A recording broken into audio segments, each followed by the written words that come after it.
¿Alguna vez has querido tanto a alguien que cuando se fue fuiste capaz de hacer cualquier cosa por recuperarlo? No importa si fue una ruptura, una muerte o alguien que un día simplemente dejó de ser quien era.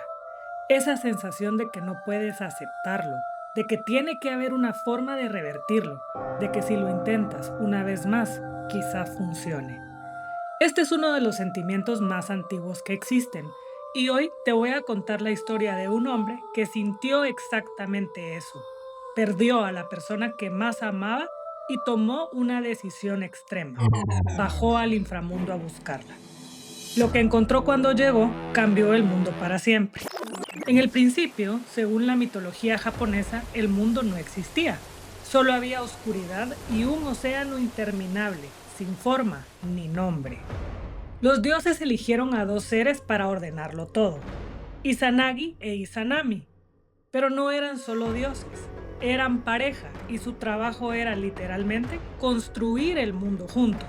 Se pararon sobre el puente flotante del cielo y con una lanza de oro revolvieron el océano primordial. Cuando sacaron la lanza, las gotas que cayeron al agua formaron la primera isla de Japón. Bajaron a esa isla y allí empezaron a construir. Primero construyeron las demás islas, luego los mares, los ríos, los vientos, las montañas y los bosques.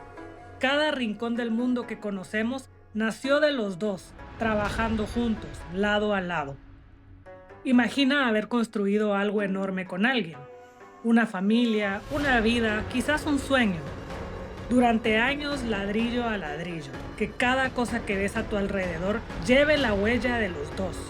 Eso eran Izanagi e Izanami. No solo eran pareja, eran el mundo entero el uno para el otro. Y entonces llegó el día en que todo eso se rompió. Después de crear el mundo, llegó el momento de crear vida. Tuvieron muchos hijos, dioses que representaban el viento, el mar, los ríos, los árboles. Pero el último hijo que intentaron crear fue el dios del fuego. El parto fue devastador. Las llamas del recién nacido quemaron a Izanami desde adentro. Izanagi la sostuvo mientras su cuerpo cedía ante el fuego. Ni siquiera un dios podía detener lo que ya estaba ocurriendo. Izanami murió. Los textos japoneses describen lo que pasó después con una frialdad perturbadora. Izanagi lloró tanto que de sus lágrimas nació una diosa. Luego, en una rabia que solo entiende quien ha perdido a alguien por culpa de algo que no tenía que existir, tomó su espada y mató al recién nacido. De los pedazos de ese cuerpo nacieron 8 dioses más. Mucho en la mitología japonesa, las tormentas, montañas y algunas criaturas, nace del dolor de ese momento. La muerte de Izanami fue la primera vez que la muerte existió en el mundo, e Izanagi no sabía cómo vivir con eso. No hizo el duelo, hizo lo que hacemos cuando el dolor es demasiado grande para aceptarlo. Decidió que tenía solución. Bajó al Yomi, el inframundo japonés, un lugar de oscuridad permanente y silencio absoluto, donde los muertos viven sin luz, sin tiempo y sin regreso. Un lugar en el que los vivos no pertenecen. ¿Reconoces esa lógica? No el inframundo literal, sino esa voz que te dice que si envías el mensaje correcto, si dices las palabras exactas o si lo intentas una vez más, quizás puedas revertir lo que ya ocurrió. Izanagi actuó exactamente desde ahí. Caminó en la oscuridad total durante lo que pudieron haber sido días o siglos. En el Yomi el tiempo no existe, no había luz ni sonido, solo el peso de cada paso y la certeza de que ella estaba en un lugar más adelante. Finalmente llegó. Izanami estaba detrás de una puerta de piedra. Izanagi se detuvo y llamó su nombre en la oscuridad. Hubo silencio. Luego escuchó su voz. La misma voz, pero diferente, más pesada. Izanagi. Él le dijo que había venido a buscarla, que el mundo la necesitaba, que él la necesitaba, que por favor regresara. Ella guardó silencio por un momento largo. Luego dijo: voy a intentar. Hablaré con los dioses del inframundo para ver si me permiten irme contigo. Pero necesito que me prometas algo. Lo que sea, dijo él. No entres, no enciendas ninguna luz y no importa lo que escuches al otro lado de esta puerta.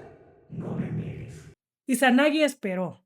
Oscuridad total, silencio absoluto. Solo el sonido de su propia respiración y el frío de un lugar que no estaba hecho para los vivos.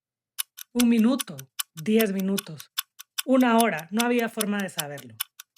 Al otro lado de la puerta escuchaba cosas, sonidos que no quería identificar, voces que no reconocía, y el silencio entre esos sonidos era peor que los sonidos mismos. Siguió esperando, pero hay algo que el amor hace cuando está desesperado. Empieza a negociar con la razón. La oscuridad era total y ella estaba al otro lado. Él necesitaba verla. Sin pensarlo demasiado, arrancó un diente de su peine y lo encendió como una antorcha. Empujó la puerta y miró. No era ella, o más bien, ya no era quien él recordaba. Lo que encontró al otro lado de esa puerta era el cuerpo de Izanami en descomposición, rodeada de 8 demonios del trueno que habían anidado en ella. Izanagi salió corriendo. La persona a la que había ido a buscar simplemente ya no existía, y cuando la realidad no coincidió con la imagen que él había guardado en su memoria, no supo qué hacer con eso. Izanami escuchó sus pasos alejarse en la oscuridad y se sintió muy humillada. La habían visto en su estado más vulnerable. Habían roto la única promesa que pidió y la habían abandonado por lo que vieron. La humillación la enfureció, así que envió a los 8 demonios del trueno a perseguirlo. Luego fue ella misma con un ejército de 1500 guerreros del inframundo. Izanagi corrió sin mirar atrás. Llegó a la entrada del Yomi y tomó una roca enorme y selló la entrada para siempre. Del otro lado se escuchaban golpes y luego un silencio absoluto. De pronto escuchó la voz de Izanami. Si haces esto, si te encierras aquí, mataré a 1000 personas de tu mundo cada día. Izanagi respondió sin dudar. Entonces yo daré vida a 1500 cada día. Y eso fue todo. Separados para siempre, por una roca, por una mirada, por no poder aceptar lo que el tiempo hace a todo lo que existe, transformarlo. Los japoneses dicen que ese intercambio es el origen de la muerte y el nacimiento, que cada vez que alguien en este mundo muere, es Izanami cumpliendo su promesa, y cada nacimiento es Izanagi respondiendo a la suya. Izanagi amaba a Izanami, pero cometió 3 errores. El primero, no aceptó la pérdida. En lugar de dejar que el dolor pasara, fue a buscar una solución y quiso revertir lo irreversible. Eso es lo que hacemos cuando mandamos ese mensaje a las 2 de la mañana, cuando revisamos sus fotos por 10ª vez, cuando buscamos cualquier excusa para volver a aparecer en la vida de alguien que ya se fue. El segundo, fue a buscar a quien recordaba, no a quien era ahora. La Izanami que encontró en el Yomi era real, pero no era la imagen que él llevaba en la cabeza, y no supo qué hacer con esa versión. Eso también lo hacemos. Idealizamos tanto a alguien que cuando lo vemos como realmente es, no lo reconocemos. El tercero, y este es el más importante, rompió la única promesa que ella le pidió. No era un capricho, era porque ella sabía exactamente lo que él vería, y sabía lo que eso le haría. Ella conocía la situación mejor que él y él no confió en eso. ¿Cuántas veces has forzado una conversación que la otra persona no estaba lista para tener? Izanagi selló la puerta y siguió. Después de eso, creó el sol, la luna y las estrellas. Todo lo que construyó después, lo construyó solo, habiendo soltado. A veces soltar no es rendirse, es lo único que te devuelve al mundo de los vivos. ¿Cuál de los 3 errores de Izanagi has cometido tú?